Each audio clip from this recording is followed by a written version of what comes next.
Penyebab utama bayi kembung adalah karena proses pematangan saluran cerna bayi yang belum sempurna seperti orang dewasa. Jadi bayi itu terlahir dalam kondisi saluran cerna yang belum sempurna. Artinya baik dari segi fungsinya, kemudian juga enzim-enzim untuk pencernaannya juga belum lengkap semuanya. Nah, itulah kenapa pada bayi sering mengalami kembung. Misalnya apabila dia diberikan jenis-jenis makanan tertentu yang dapat memproduksi gas misalnya, ataupun mungkin jenis makanan yang belum dapat diserap ataupun dicerna dengan baik oleh si bayi, maka itu dapat mencetuskan dia kembung. Ataupun mungkin penyebab umum, misalnya pada saat dia minum tapi terlalu banyak, misalnya termakan angin ataupun angin masuk ke dalam saluran cernanya, itu juga bisa menyebabkan ia kembung. Ataupun kondisi lain misalnya alergi, ya alergi makanan ataupun alergi susu sapi juga bisa menyebabkan kondisi kembung pada bayi ini.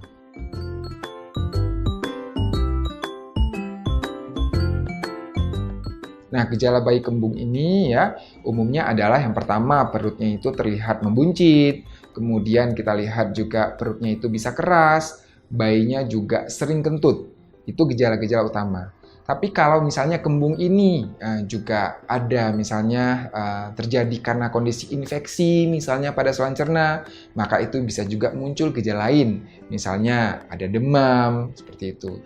Ataupun mungkin kembung ini misalnya bagian dari alergi susu sapi atau alergi makanan dapat muncul juga gejala lain. Misalnya dia sering diare, sering muntah, dan lain-lain.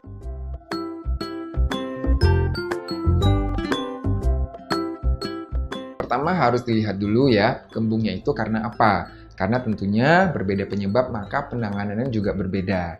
Nah, kalau kembungnya umum, artinya nggak ada gejala-gejala lain ya, nggak ada demam, nggak ada mencret, nggak ada muntah, dan lain, maka orang tua dapat melakukan pertolongan awal dulu di rumah. Gitu. Misalnya apa? Dengan cara memijat perut bayi ya. Jadi bisa dilihat atau dipelajari bagaimana cara memijat bayi dengan baik dan benar, terutama pada bagian perut bayi, yaitu dari bagian kanan bawah, kemudian mendatar ke atas, dan ke kiri bawah.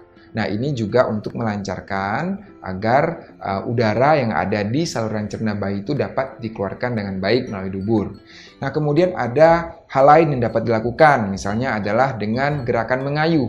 Jadi dalam posisi tidur, kemudian kaki si bayi itu diangkat, kemudian gerakan seperti mengayuh sepeda. Itu juga dapat mengurangi kembung pada bayi, ya. Nah, kalau misalnya bayinya itu kembung karena makanan tertentu, maka makanan tersebut juga perlu dihindari, ya. Misalnya makanan-makanan yang dapat memproduksi gas, misalnya katakanlah kol, brokoli, maka itu juga dihindari ya, agar dapat mengatasi kondisi kembung pada si kecil.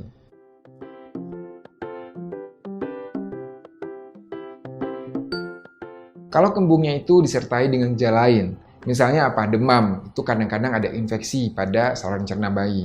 Atau bayinya itu jadi sering muntah, apalagi kalau sampai dehidrasi, ya. Atau bayinya itu ada diare, ya, sampai dehidrasi, atau dia nyeri perut, gitu. Atau muntahnya itu misalnya ada bercak hijauan, atau bercak merah, itu juga perlu diperiksakan.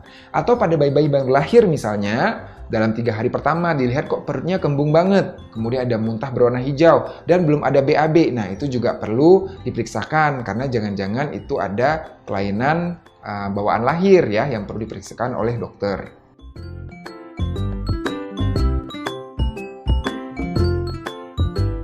Pertama adalah kita hindari pencetusnya ya. Kalau pencetusnya tadi karena makanan tertentu, maka itu perlu dihindari.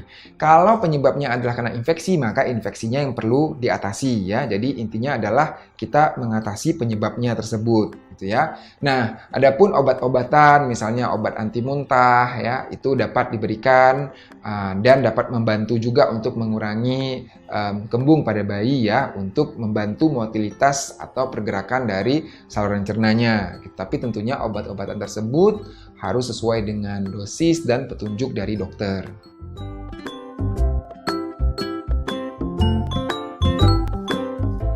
Kalau kondisi berbahaya itu adalah kalau kita takutkan adanya sumbatan pada saluran pencernaan bayi.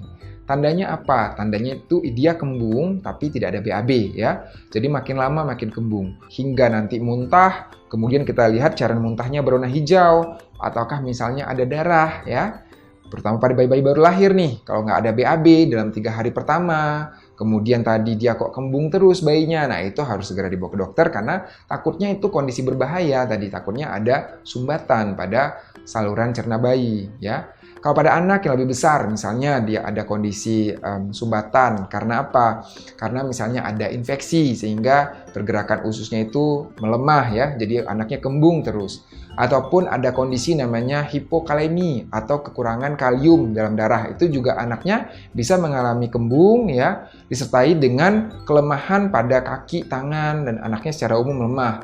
Nah, kondisi-kondisi ini juga perlu mendapatkan penanganan yang cepat ya dari dokter. Tapi kalau kembungnya itu hanya kembung tanpa disertai dengan gejala lain ya, artinya kembung yang ringan saja, maka tadi dapat dicoba dulu dengan langkah-langkah pertolongan awal di rumah gitu sebelum kita membawa bayinya ke dokter. Asalkan dapat kita pastikan bahwa bayinya itu masih aktif ya, tidak dehidrasi dan kondisinya oke.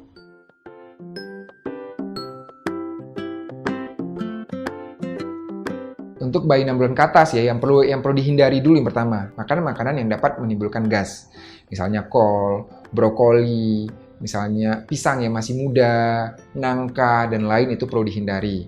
Kemudian makanan-makanan yang sifatnya juga sangat pedas ataupun sangat asam itu juga perlu dihindari ya. Kalau untuk mengatasi kembung sendiri sebenarnya memang tidak ada suatu jenis makanan yang memiliki bukti yang jelas ya untuk mengurangi kembung pada bayi ya.